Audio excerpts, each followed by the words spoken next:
Hello friends, welcome to Ashish kitchen. इथे मी बनवलेले मस्त अशी छान एकदम मऊसूत अशी बर्फी, टेस्टला तर एक नंबर लागते।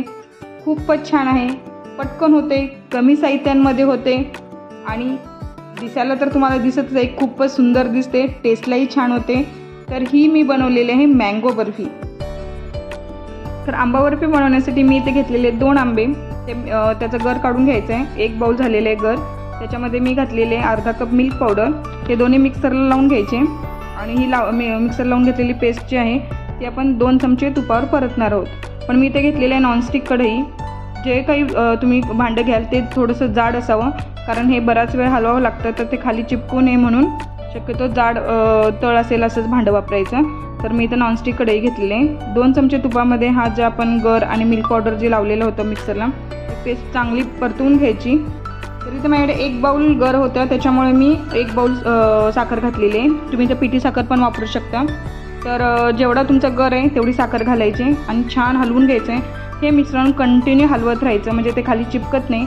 आणि शक्यतो जर तुम्ही नॉनस्टिक कढई वगैरे घेतला असाल तर ते अजिबातच चिपकत नाही, फक्त तुम्हाला कंटिन्यू हलवत राहावं लागतं। मी ते 10 ते 15 मिनिटांनी बघा आता हे मिश्रण घट्ट होत आलेलं आहे।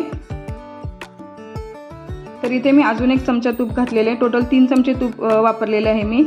एकदम छान तुपामुळे टेस्ट पण छान येते आणि बर्फी जास्त दिवस टिकतेही।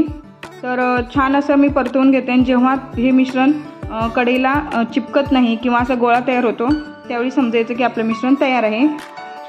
मी ते एका ताटीला तूप लावून घेतलेलं आहे, त्याच्यावर हे मिश्रण छान पसरवून घ्यायचं।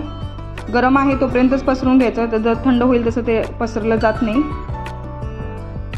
ह्या बर्फीमध्ये तुम्ही जर तुमच्याकडे मिल्क पावडर नसेल तर दूध आटवून पण टाकू शकता किंवा नारळाचा किस पण टाकू शकता, तुम्हाला जसं आवडत तसं। पण फक्त ज्यांना आंबा बर्फीच फक्त खायची आहे, आंब्याचीच टेस्ट हवे, त्यांनी फक्त हे असं मिल्क पावडर टाकून केलं तर खूपच छान होते। तर इथं आता मी पसरवून घेतलेले आहे, त्याच्यावर तुम्हाला जे ड्रायफ्रूट्स आवडतं ड्रायफ्रूट्स टाका। इथं मी पिस्त्याचे काप आणि थोडंसं आणि पंपकिन सीड्स टाकलेले आहेत, तुम्हाला जे आवडत असेल तुम्ही टाकू शकता। तर खूप छान अशी बर्फी होते ही, तुम्ही नक्की ट्राय करा। आणि तुम्हाला आवडली असेल ही रेसिपी तर नक्की लाईक, शेअर आणि सबस्क्राईब करा। तर इथे मी एक थोड्या वेळाने जेव्हा बर्फी थोडीशी गार होते तेव्हाच कट करून घ्यायचं, म्हणजे जेव्हा पूर्ण थंड झाल्यानंतर तुम्हाला हे कट करायला प्रॉब्लेम येणार नाही।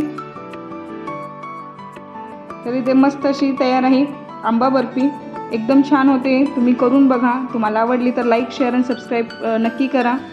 तर एकदम सॉफ्ट, टेस्टी आणि मस्त अशी आंबा बर्फी तयार आहे।